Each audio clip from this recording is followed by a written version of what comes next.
मेरा नाम पंकज है। मेरा बचपन भी वैसा ही था जैसा कि मिडिल क्लास घरों में होता है। ज़्यादा सपना नहीं दिखाए जाते, सिर्फ हकीकत का पाठ पढ़ाया जाता है। मेरे पिता एक सरकारी दफ्तर में काम करते थे। माँ ने सारी जिंदगी घर संवारने में बिता दिए। घर का माहौल सख्त जरूर था, मगर मोहब्बत से खाली नहीं था। मैं पढ़ाई में शुरू से ही ठीक था, इसलिए माँ बाप की उम्मीदें मुझसे जुड़ी हुई थी। वे चाहते थे कि मैं कुछ बन जाऊं, कम से कम इतना उस घर का बोझ हल्का कर सकूं। उस उम्मीद में मुझे कॉलेज भेज दिया गया। मेरे लिए वो नई दुनिया थी, एक खुली हवा जहां मेरी नजरें, मेरा सपना। ये सब चेहरे अलग थे। पहले दिन ही जब लेक्चर हॉल में दाखिल हुआ तो एक चेहरा ऐसा था जो सबसे अलग था और बिल्कुल सिंपल सा था। आंखों में अजीब सी चमक। उसका नाम आंचल था। शुरू में तो सिर्फ हाय हेलो से काम चल रहा था, फिर एक ग्रुप में असाइनमेंट करते करते बातें बढ़ती गई। तुम हिसाब किताब में इतनी अच्छी कैसे हो? मैंने एक दिन हंसते हुए पूछा। उसने कंधे उचकाते हुए जवाब दिया, जैसे तुम एक अलग ही परिवार से आई हो और बहुत ही अच्छी मैनर्स है। हमारी बातें अब असाइनमेंट से निकलकर कुछ पर्सनल मैटर पर भी होने लगी थी। आंचल को गाना गाना बहुत पसंद था। मैं गजलों का शौकीन था। वह किताबें पढ़ती थी, मैं कहानी लिखता था। एक दिन वह बोली, अगर तुमने कभी मेरी जिंदगी पर कहानी लिखी तो मुझे पहले पढ़ना। अगर तुम मेरी जिंदगी का हिस्सा बन गई तो पूरी किताब लिख दूंगा। मैं दिल ही दिल में सोचा, पर जुबान पर नहीं लाया। दोस्ती धीरे धीरे मोहब्बत में बदल गई। हम दोनों ने महसूस किया, मगर इकरार करने में थोड़ा वक्त लगा। शायद ये मोहब्बत की खूबसूरती होती है।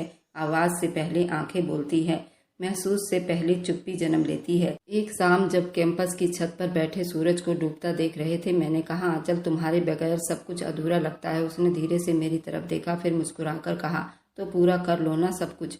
वह एक पल था जिसमें सब कुछ बदल गया था। मैं जान गया कि ये कुछ वक्त के लिए नहीं, ये कुछ गहरा है, कुछ सच्चा है। अब वक्त था कि बातों को अगले पड़ाव तक ले जाया जाए। मैंने माँ बाप से बात की। पापा ने पहले हैरानी से देखा, फिर कुछ देर सोचते रहे। बेटा, लड़की कौन है, क्या करती है? कॉलेज में साथ पढ़ती है, नाम आंचल है, बहुत समझदार अच्छे परिवार से है। मम्मी ने कहा, लड़की की फैमिली कैसी है? अच्छी है, थोड़ी हम लोगों से ज्यादा। उनका अर्थव्यवस्था अच्छा है, वे लोग बहुत अच्छे हैं। कुछ दिनों की बहस के बाद माँ बाप मान गए। वो मेरी खुशी के लिए तैयार थे। आंचल के घर रिश्ता लेकर गए। मैंने आंचल को पहले ही बता दिया था, अगर कुछ गलत हुआ तो उसने धीरे से पूछा था, तो मैं पूरी दुनिया के खिलाफ खड़ा हो जाऊंगा तुम्हारे लिए। लेकिन मुझे ये जंग नहीं लड़नी पड़ी थी। आंचल के माँ बाप ने हमसे बैठकर बात की। उनके शब्दों में नरमी थी। हमने अपनी बेटी को पैरों पर खड़ा होना सिखाया। अगर वह खुश है तो हमें और कुछ नहीं चाहिए। आंचल की माँ ने मेरे माँ बाप का हाथ थामा और कहा, आपने हमें इज्जत दी, हम उस इज्जत को जिंदगी भर निभाएंगे। उस दिन मैं आंचल से मिला तो वह रो रही थी, खुशी के आंसू थे। मुझे लगा कभी हम लोगों की शादी हो ही नहीं पाएगी। वह बोली, तुमने कहा था ना सब कुछ पूरा कर लो। आज पूरा हो गया है। कॉलेज के दिन अब बदलने लगे थे। हम सिर्फ अब स्टूडेंट नहीं थे, अब एक वादे के बंधन में बन चुके थे। दोस्तों को जब हमारी बात मालूम हुई तो वह खुशी का माहौल था। शादी की डेट कब की है? एक दोस्त ने शरारत से पूछा। जब तुम सब रेडी हो जाओगे, आंचल ने हंसते हुए जवाब दिया। मैंने हर दिन भगवान से प्रार्थना में बिता दिए कि वही लड़की मेरी जिंदगी में आ जाए जो मेरे सपनों से ज्यादा खूबसूरत, मेरे सोच से ज्यादा प्यारी थी। मुझे मालूम नहीं था कि आगे क्या होने वाला है, पर उस वक्त मुझे लगा कि मेरी दुनिया पूरी हो चुकी है। जो खाली था वो आंचल ने भर दिया था। मोहब्बत किसे कहते हैं, पहली बार उसी के साथ जानी और दिल ही दिल में वादा किया था, उसे कभी दुख नहीं दूंगा। लेकिन शायद दिल की बातें अक्सर दम तोड़ देते हैं। पढ़ाई पूरी होने की देरी थी कि दोनों घरों में तैयारियों का शोर मच गया। पापा ने कहा, जल्दी शादी कर लो, तुम दोनों पढ़ाई से अभी फ्री हुए हो, जिंदगी की डोर सीधी रहेगी। मम्मी का तो जैसे बरसों का सपना पूरा हो रहा था। आंचल की मम्मी रोज फोन करती, पंकज को कहो बेटा कम खाए, दूल्हा बनने वाला है, बॉडी अच्छी दिखनी चाहिए, दुल्हन को भी तो गोद में उठाना है। कॉलेज के वे शरारतें अब बदल चुकी थी। हर मुलाकात के पीछे एक जिम्मेदारी का साया आ गया था। शादी की तारीख पक्की हुई, कार्ड छपने लगे, शांति से फंक्शन तय हुए। दोनों घरों का मिजाज एक जैसा था। शादी की सुबह में तैयारी हो रही थी। कमरे में दोस्त आए। आखिरी दिन की आजादी मना लो, पवन ने कहा। सब हंस पड़े। मैं भी मुस्कुराया, लेकिन दिल में एक अजीब सी घबराहट थी। मोहब्बत की तो कभी दिल नहीं घबराए, लेकिन आज हाथ कांप रहे थे। बारात पहुंची तो आंचल के दरवाजे पर सभी रोशनियों ने जैसे आंखों को तसल्ली दी। फूलों से सजी चौखट, मेरी माँ ने ढेरों आशीर्वाद दिए, बेटा तुम हमेशा खुश रहो। और फिर वो पल आया जब आंचल को मेरी जिंदगी में हमेशा के लिए शामिल होना था। उसने सर झुकाया, लेकिन होठों पर हल्की सी मुस्कुराहट थी। शादी की रस्में पूरी हुई और यूं मैं एक नए रिश्ते का जिम्मेदार बन गया। विदाई के टाइम आंचल के माँ बाप ने मुझसे कहा, बेटी दे रहे हैं, कर्ज नहीं, उसका ख्याल रखना, बस इतना काफी है। गाड़ी में आंचल चुप बैठी थी। मैंने धीरे से कहा, डर रही हो? वह हल्का सा मुस्कुराई, डर नहीं रही, बस सब कुछ छोड़कर जा रही हूँ, थोड़ा सा दिल भारी है। रात को जब रस्में शुरू हुई सब हंसी मजाक में बिजी थे। जूता चुराई के रस्म में बहनें जिद कर रही थी, बगैर कुछ दिए हम जीजा को उनका जूता नहीं लौटाएंगे। मैं हंस रहा था, जेब से कुछ निकालने ही वाला था। मेरी नज़र अचानक एक तरफ गई। आंचल की छोटी बहन कंगना कमरे में दाखिल हुई। वह पिंक कलर के सूट में कुछ अलग ही लग रही थी। मैं चौंक गया। पल भर को सब कुछ थम सा गया। उसके चेहरे पर भरोसा था लेकिन आंखों में कुछ मासूम अंदाज था। वह अपनी बहन आंचल के कान में कुछ कह रही थी लेकिन मेरी नज़रें बस उसके चेहरे पर ही अटकी रही। उसकी हंसी में एक अजीब सी कशिश थी। दिल में एक अलग सी चुभन उठने लगी। खुद को समझाया कि ये क्या सोच रहा हूँ।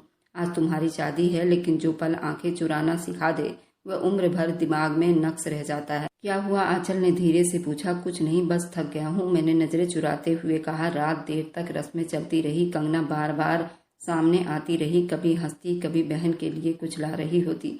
मैं कोशिश करता नज़रअंदाज करूं लेकिन जैसे आंखें बेबस थी। अगली सुबह सब मेहमान नाश्ते पर इकट्ठे थे।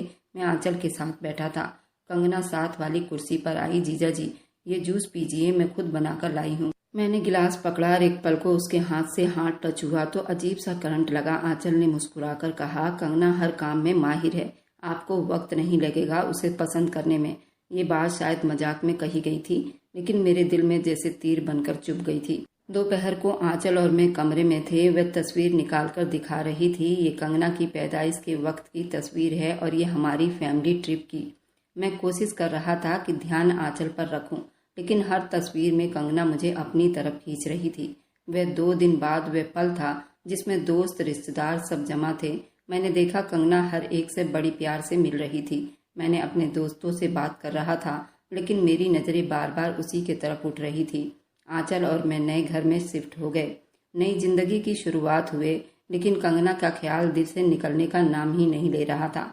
मैं कभी कभी बहाना बनाकर आंचल से कहता, चलो तुम्हारे घर चलते हैं, मम्मी पापा को भी देख लेंगे। वह खुशी से तैयार हो जाती। मुझे आंचल के घर जाकर जैसे सुकून मिलता, या शायद किसी और चेहरे को देखकर मैं उस जज्बे का नाम नहीं दे रहा था, न खुद से उसे स्वीकार कर रहा था।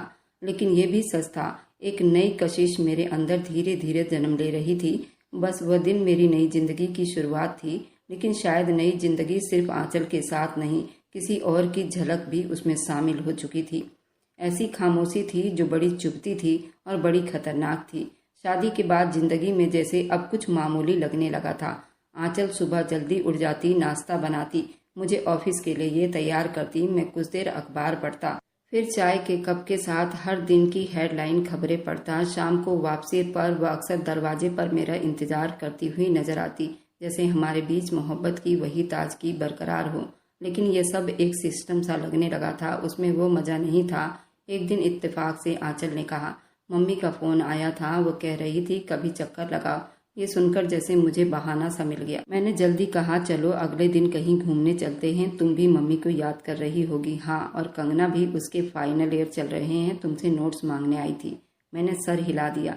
दिल में एक अजीब सी हलचल थी। ससुराल पहुंचे। आंचल की माँ ने दरवाजे पर ही गले लगा लिया, मेरा बेटा आ गया, भगवान तुम दोनों को खुश रखे। कंगना अंदर से निकली, हाथ में फाइल थी। आंचल दीदी, जीजू आए हैं, जल्दी आ जाओ, मिठाई निकालो। मैंने कहा, अब जीजू ही कहोगी? वो मुस्कुराई, क्या कहूँ पंकज जीजा जी? सब हंस पड़े। आंचल ने उसके सर पर चिट लगाई, तमीज से बात किया करो। वे 2 दिन ससुराल में बिताए। मैं हर बार कोशिश करता कंगना से आमने सामने बात हो, लेकिन वे कभी चाय लाती, कभी कॉलेज की पढ़ाई के बारे में बातें करती। मैं अंदर ही अंदर खिंचता जा रहा था। तीसरे दिन सुबह नाश्ते पर कंगना की बातों से एक झटका सा लगा।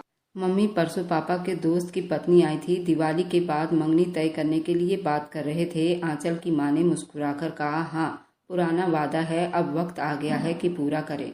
मेरे हाथ से चम्मच गिर गया।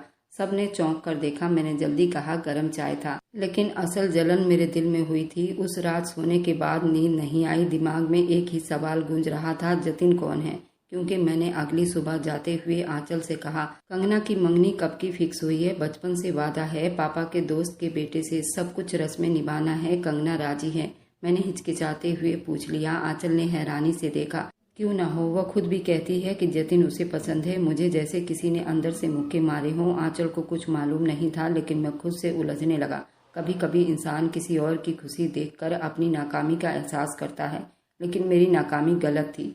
मैं वही आदमी था जो खुद अपनी मर्जी से मोहब्बत के बंधन में बंधा, अब किसी और के वादे से बेचैन हो रहा था। अगले हफ्ते मैंने बहाना बनाया कि बिजनेस की मीटिंग है, उसके लिए 2 दिन शहर से बाहर जाना है, लेकिन मैं सीधा ससुराल चला गया। वहां अचानक पहुंचा तो सास ससुर पर नजर पड़ी। मैंने बातें बना दिया, रास्ते में था, सोचा मिलते जाऊं। आंचल की माँ खुश हो गई, वाह ऐसे दामाद सबके हो। कंगना उस वक्त अपने कमरे में थी। कुछ देर बाद बाहर आई, दुपट्टा सर पर था, हाथ में नोट्स थे। आप सच में बिजनेस के बारे में आए हैं या मेरी फाइल लेने? उसने शरारत से पूछा। दोनों मुस्कुराकर जवाब दिए। उस दिन काफी बात हुई। कंगना का सब दोस्ताना था, लेकिन वह हर शब्द में कोई इशारा ढूंढने लगता। जतिन काफी बिजी रहते। क्या तुम्हारी जतिन से बात नहीं होती? वो बोली, लेकिन उसके दिल में ऐसा लग रहा था कुछ छुपा हुआ है। मैं ये शादी अपनी मम्मी पापा की खुशी के लिए कर रही हूँ, बचपन से वही तय है। अब तो आदत हो गई है। मुझे लगा जैसे दरवाजा अभी पूरा बंद नहीं हुआ। मैंने घर वापस जाकर आंचल को कहा, कंगना की पढ़ाई होने के बाद ही शादी करना अच्छा रहेगा। हाँ, अभी उसके 2 सेमेस्टर बाकी है। वह सर हिलाकर चुप हो गई, लेकिन दिमाग पूरी तरह जाग चुका था। मेरे दिल में जो प्रेम था अब वो चुभने के बजाय उतरने लगा था। खुद को संभालने के बजाय मैं अंदर से बिगड़ने लगा था, और किसी को अंदाजा नहीं था कि मैं क्या सोच रहा हूँ, और शायद मुझे खुद भी नहीं मालूम था कि मैं किस तरफ जा रहा हूँ। अब जिंदगी बिल्कुल मामूली सा लगता था। मेरी माँ आंचल में काफ़ी तालमेल अच्छा था। वह माँ से भी बहुत अच्छे से बात करती थी। मेरे पापा की तो वह लाडली बहू थी, और मेरा ध्यान तो बस एक ही तरफ अटक गया था। सुबह शाम घर के बीच में कुछ दोस्तों की मुलाकातें या बाजार का चक्कर। आंचल एक अच्छी गृहिणी की तरह घर संभाल रही थी। अब तो उसकी तबीयत में कुछ बदलाव नजर आ रहा था। एक दिन उसने चुप से मेरे सामने रिपोर्ट रखी। मैंने पूछा, ये क्या चीज है? वे हंसी। हाँ, तुम बाप बनने वाले हो। मैं बस दिखावे की खुशी दिखाए माथे पर किस किया, लेकिन दिल में जैसे किसी ने दखल अंदाजी कर दी हो। खुशी थी कमजोर सी और दिखावे की। मेरे अंदर एक शोर मच रहा था जो चुप न होता। आंचल अब पहले से ज्यादा ख्याल रखती थी। अपनी सेहत के साथ साथ मेरे खाने पीने का भी अक्सर कहती। मैं चाहती हूँ कि हमारा बच्चा एक अच्छे बाप की गोद में पले। मैं उसे झूठे दिलासे देकर उसे खुश करने की कोशिश करता, लेकिन मेरा ध्यान अक्सर कहीं और भटक जाता। कंगना अब कभी कभार फोन पर आंचल से बात करती। अगर मैं पास होता तो वो मेरा ध्यान उन दोनों बहन की बातों पर जम जाती। क्या दीदी, आपके पति भी फोन सुनते हैं? साथ बैठकर वह हंस देती। हाँ, कभी कभी जब कोई खास बात करते हैं तो वह हमेशा मेरे साथ रहते हैं। एक दिन आंचल ने कहा, चलो मम्मी के घर चलते हैं, मम्मी को बताना है कि प्रेग्नेंट हूँ। मुझे जैसे बहाना मिल गया। मैंने जल्दी कहा, हाँ बिल्कुल, उनको खुशखबरी देनी चाहिए। हम पहुंचे तो सारा घर जश्न में बदल गया। कंगना किचन में भाग कर आई। अरे वाह, मेरी दीदी माँ बनने वाली है। और मैं मौसी, बहुत बहुत बधाई हो। अब आपको कोई पापा कहने वाला भी आ गया। शायद आंचल ने हंसकर उसका गला थपथपाया। तो फिर जल्दी से शादी करो ताकि हम भी तुम्हें कुछ कह सके। कंगना जल्दी चुप हो गई। उसके चेहरे पर एक पल को गंभीरता आई, लेकिन जल्दी ही मुस्कुराहट में बदल गई। मैं कुछ देर कमरे से बाहर निकला, छत पर जाकर हवा लेने लगा। कुछ देर के बाद कंगना भी आ गई। मेरे लिए चाय लेकर आई थी। मुझसे बातें करने लगी। ये छत हमेशा मेरी पसंद की जगह रही। वह बोली, बचपन में यहाँ बैठकर सपने देखती थी। मैंने पूछा, अब सपने नहीं देखती? अब तो मेरी शादी तय हो चुकी है जतिन के साथ, जैसा सब लोग कहते हैं। मैंने हल्के से गुस्से में कहा, सब कहते हैं, तुम नहीं। उसने मेरी तरफ देखा, आंखों में कुछ पल ठहर कर फिर बोली, आपको क्या फर्क पड़ता है? अगर तुम खुश ना हो तो फर्क पड़ता है। मैंने झुंझलाकर कहा। वह तड़प कर बोली, ये बात जतिन को क्यों नहीं कहते? अब तो आप उससे मिल भी चुके हो। मैं चुप हो गया। कंगना गुस्से में नीचे चली गई। कमरे में आया तो आंचल ने कहा, कंगना को क्या हुआ? वह कुछ चिड़ी चिड़ी लग रही है, आज शायद थकी हुई है। अगले दिन वापसी पर आंचल ने कहा, मुझे लगा तुम खुश हो जाओगे बाप बनने पर, लेकिन तुम्हारा ध्यान अजीब तरह से हो गया है। ऐसा कुछ नहीं, बस दिमाग में बहुत कुछ चल रहा है। मैंने थोड़ा सा जवाब दिया। ये सच था कि मेरा दिमाग सच में उलट चुका था। कंगना की नाराजगी मुझे अजीब सा सुकून दे रही थी। मुझे लगा शायद वह भी मेरे बारे में सोचती है, शायद उसे भी ये रिश्ता स्वीकार नहीं। मैंने दोबारा जतिन के बारे में पूछने की कोशिश की। इस बार आंचल ने गंभीरता से कहा, पंकज, तुम बार बार कंगना और जतिन की बातें क्यों करते हो? बस यूं ही ख्याल आता है कि वह खुश है या नहीं। अगर वह खुश नहीं होगी तो हम उस मंगनी से रोक लेंगे। क्या तुम चाहते हो ये मंगनी ना हो? बस मैं तो यूं कह रहा था, आखिर कंगना तुम्हारी छोटी बहन है, मेरी भी तो कुछ लगती है। आंचल ने एक पल को मुझे देखा, जैसे कुछ जानने की कोशिश कर रही हो, फिर वह चुप हो गई। मैं अब अक्सर अकेला घूमने निकल जाता, किसी पार्क में बैठकर मोबाइल में बिजी दिखाई देता, लेकिन दिमाग में सिर्फ कंगना की बातें चलती रहती, उसकी मुस्कुराहटें, छत पर बीते पल, वह गुस्सा। एक दिन मैंने जतिन को वैसे ही मार्केट में देख लिया। वह किसी लड़की के साथ बैठा कुछ कागज देख रहा था। जतिन कैसे हो, मैंने उसका हाल चाल पूछा। उसने मेरे सवाल का जवाब दिया। पंकज भाई आप कैसे हो, आइए बैठिए। क्या हो रहा है, मैंने पूछा। कंगना की शादी के लिए कुछ तैयारी कर रहा हूँ, उसे शादी के बाद बाहर लेकर जाने का प्लान है। मेरे दिल में जैसे किसी ने बोझ रख दिया हो। कंगना को बता दिया आपने? हाँ, लेकिन वह कुछ ज्यादा खुश नहीं है विदेश जाने के लिए। उसे अपने माँ बाप को छोड़कर नहीं जाना। अब ये सब बोलकर हंसकर वहां से चला गया। अब मेरा दिमाग सुन्न हो चुका था। घर आकर मैं आंचल के पास बैठा, वह किताब पढ़ रही थी। मैंने धीरे से उसके पेट पर हाथ रखा। उसने मुझे देखा, फिर मुस्कुराई। ये बच्चा हमें और पास ला देगा ना, है ना? मैंने हाँ में सिर हिला दिया। मैं कुछ और कह रहा था, मेरे दिमाग में कुछ और ही जंग चल रही थी और अब मैं हारने लगा था। मैं कपड़ों का एक थोक विक्रेता था। मेरे कारोबार की हालत कुछ हफ्तों से खराब चल रही थी। कुछ महीने पहले तक जिसमें थोड़ा बहुत मुनाफा बचता था, अब उसमें नुकसान होता जा रहा था। मैं उन्हीं हिसाब किताबों में उलझा हुआ था कि आंचल एक शाम मेरे पास आई। उसका चेहरा थका हुआ था, लेकिन हाथ में एक लिफाफा था। ये क्या है, मैंने पूछा तो उसने जवाब दिया, मैंने 2 जगह पर जॉब के लिए अप्लाई किया था, एक स्कूल और एक कंपनी में। कंपनी से कॉल आई है, कल इंटरव्यू है। तुम्हें कोई ज़रूरत नहीं, अभी तुम माँ बनने वाली हो और तुम्हें इस हालत में आराम करना चाहिए। उसने मेरी बात काट दी। ये वक्त सिर्फ तुम्हारा नहीं, मेरा भी है। मैं चुप हो गया। आंचल सच में बदल गई थी। कुछ दिनों बाद उसने जॉब शुरू कर दी। सुबह जाती, शाम वापस आती, थकी हुई होती, मगर खाने के लिए कुछ न कुछ बना लेती। ये सब मत करो, बाहर से कुछ मंगवा लेते हैं। मैंने एक दिन बोला, ये सब ना करूं तो फिर तुम्हारे लिए कौन करेगा? वह चुप से बोली। मेरे अंदर कुछ उसके लिए एहसास नहीं जागा। मैं उसे धन्यवाद भी नहीं कर सका। मेरी नज़रों में सिर्फ एक ही चेहरा था, जिसकी तस्वीर हर वक्त दिमाग पर छाई रहती, कंगना। मैं अक्सर आंचल से कहता, चलो मम्मी के घर चलते हैं, कंगना का हाल भी पूछ लेते हैं। वह बगैर किसी सवाल के हामी भर लेती। मैं समझती थी कि मैं परिवार की खबर लेता रहता हूँ, लेकिन मेरी नीयत में सिर्फ कंगना थी। ससुराल पहुंचकर मैं जल्दी नजर दौड़ाता था कि वो कहाँ है। कभी आंगन में किताबें लेकर बैठी होती, कभी किचन में बर्तन समेट रही होती। बाहर से देखकर मैं अजीब सी तसल्ली में हो जाती, जैसे कुछ पूरा हो रहा हो। एक दिन वह आंगन में अकेली बैठी थी, आंचल अंदर थी। मैं चुपचाप जाकर साथ बैठ गया। काफी चुप हो तुम आजकल, मैंने कहा। आपको कैसे पता? उसने नजर उठाकर देखा। पता नहीं, बस लगता है जतिन की तरफ से कुछ दबाव है। वह लोग शादी की तारीख तय करना चाहते हैं और मेरे चाहने और ना चाहने से क्या फर्क पड़ता है? फैसला तो सब बड़ों ने मिलकर कर लिया है, तो तुम उन्हें मना क्यों नहीं करती? क्योंकि तुम मना करवाने नहीं आए, तुम सिर्फ सुनने आए हो। ये कहकर वह उठकर अंदर चली गई और उस रात मैंने आंचल से बात की। जतिन तुम्हारे ख्याल में कैसा लड़का है? ठीक है, मगर थोड़ा सख्त मिजाज का है। कंगना के लिए शायद थोड़ा ज्यादा होगा। तो बात करो ना आंटी से, थोड़ा वक्त लेना चाहिए। क्या तुम ये चाहते हो कि ये रिश्ता ना हो? बस वक्त लेना चाहिए, इतनी जल्दी क्यों? आंचल ने शक भरी अंदाज में मुझे देखा, मगर कुछ न बोली। अगले दिन जब मैं अपने स्टोर पर गया तो मकान मालिक ने कहा कि स्टोर खाली करना पड़ेगा, क्योंकि उसे उस स्टोर को बेचना था। मैं चुपचाप वापस आ गया। आंचल घर पहुंची तो मैं बैठा अखबार देख रहा था, चुप था। मैंने तुम्हारे लिए एक कमेटी निकलवाई है, जल्दी ही रकम मिल जाएगी, तुम कारोबार में लगा लेना, शायद दोबारा कुछ बन जाए। मैंने सर हिला दिया, लेकिन अंदर से कुछ महसूस न किया। आंचल की कुर्बानी, उसकी फिक्र, सब मुझे एक बोझ लगने लगा था। ये मेरे रास्ते की दीवार बनती जा रही थी, कंगना तक पहुंचने में रुकावट। एक शाम कंगना के घर किसी की सालगिरह थी। आंचल ने कहा, चलो सब गए, हम भी चलते हैं। हम पहुंचे तो वहां खुशी का माहौल था। कंगना थोड़ी देर बाद गुलाबी कपड़ों में उसके तरफ बढ़ा।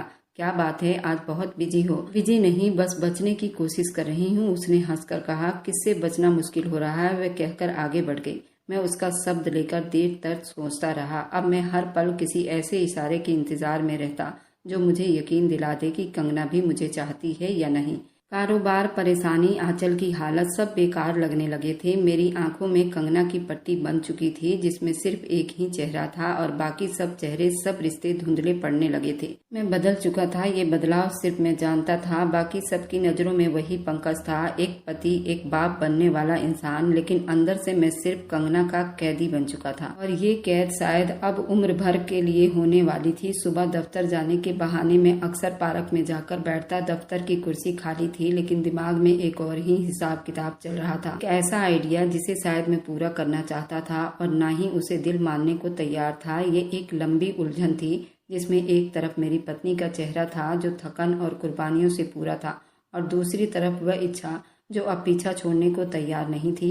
अक्सर ऐसा होता, मैं नींद में बड़बड़ाकर उठता, आंचल पास होती, धीरे से पूछती, क्या हुआ पंकज, तुमने कोई सपना देखा? नहीं, कुछ नहीं, बस दम घुट रहा है। सुबह तबीयत भी कुछ ठीक नहीं लग रही, तुम्हें डॉक्टर को दिखाएं?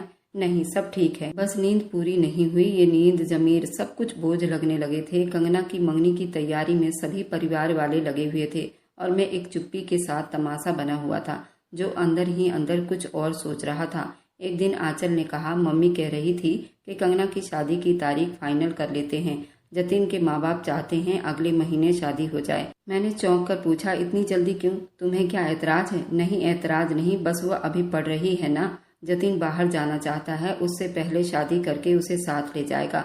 मेरा सर झुक गया। उस रात में छत पर जाकर काफी देर बैठा रहा। नीचे से आंचल की आवाज आती रही, पंकज कहाँ हो? खाना ठंडा हो रहा है। मैंने जवाब नहीं दिया। एक फैसला मेरे दिमाग में पल रहा था, किसी चुप्पी जहर की तरह जो हर पल मेरे सोचों में घुल रहा था। अगले दिन मैंने आंचल के लिए दोपहर में चॉकलेट खरीदी और खुद को समझा लिया, देख लो, अगर ये एहसास खत्म हो सकता है तो क्यों ना उसे मौका दिया जाए। घर जाकर मैंने उसे चॉकलेट दी, वो खुश हुई। पापा कहा करते थे, माँ बनने वाली औरत को छोटे छोटे तोहफे बहुत खुश करते हैं। मैंने मुस्कुराकर सर हिला दिया, मगर दिल में सिर्फ एक बात चल रही थी, क्या मैं उस औरत को मार सकता हूँ जो अब मेरी औलाद को जन्म देने वाली है? ये सवाल मेरे जमीर को काटता था और मैं खुद को बहाने देता, मैं मजबूर हूँ। अगर कंगना मेरी हो सकती है तो सब कुछ ठीक हो जाएगा। ये सब एक रुकावट है। कई दिनों तक मैंने आंचल से अलग रहना शुरू कर दिया। रात देर से आना, सुबह जल्दी जाना, हर बातों में गुस्सापन। वह समझ गई थी कुछ न कुछ गड़बड़ है। एक शाम उसने पूछा, पंकज, क्या मैं तुम्हारे लिए बोझ बन गई हूँ? मैंने चौंक कर उसकी तरफ देखा। आंखों में नमी थी मगर जुबान पर सुकून। क्यों, ऐसा क्यों सोचती हो? तुम्हारे व्यवहार से लगता है तुम मुझसे दूर हो गए हो। शायद तुम्हें मुझसे कुछ और चाहिए था जो मैं नहीं दे रही। ऐसा कुछ नहीं, बस कारोबार के हालात ने परेशान कर रखा है। उसने कुछ देर चुप रहकर कहा, अगर कभी मेरा तुम्हारे साथ रहना तुम्हें तकलीफ दे तो मुझे बता देना, मैं इल्जाम नहीं दूंगी तुम्हें। ये शब्द मेरे अंदर जैसे धमाके की तरह गूंज रहा था। क्या वह सब कुछ समझ गई थी या बस यूं ही बोल रही थी? इसी हफ्ते एक दिन मैंने उसे कहा, चलो बाहर चलते हैं, कुछ वक्त साथ बिताएंगे। वह हैरान हुई लेकिन खुश भी। हम गाड़ी में निकल गए। शहर से कुछ दूर एक सड़क पर चलते गए जहाँ ज्यादा भीड़ नहीं थी। वो हंसी, यहाँ क्यों लाए हो मुझे? बस तुमसे बात करनी थी। ऐसी कौन सी बात थी जो घर पर नहीं हो सकती? इसके आगे की कहानी बहुत दिलचस्प रहने वाली है तो इसको मिस ना करना। और मेरी वीडियो आप लोग जहाँ कहीं से भी देखते हैं, कमेंट में अपने शहर और राज्य का नाम जरूर बताइए। मुझे आप लोगों के कमेंट पढ़ने में बहुत आनंद आता है और उन सभी का मैं बहुत बहुत धन्यवाद करना चाहती हूँ जो लोग मेरी वीडियो को देखते हैं, लाइक करते हैं और शेयर करते हैं। अगर आपको आज की कहानी पसंद आई है तो वीडियो को जरूर लाइक कीजिएगा और अपने दोस्तों के साथ शेयर भी कीजिएगा। और हाँ, अगर आपने अभी तक हमारे चैनल को सब्सक्राइब नहीं किया है तो जरूर सब्सक्राइब कर लें। मिलते हैं हम अपनी कल की एक और नई दिलचस्प कहानी के साथ। मुझ पर सदा अपना प्यार और स्नेह बनाए रखें। सभी को मेरा प्यार भरा नमस्कार दोस्तों। खुश रहें, स्वस्थ रहें, मस्त रहें।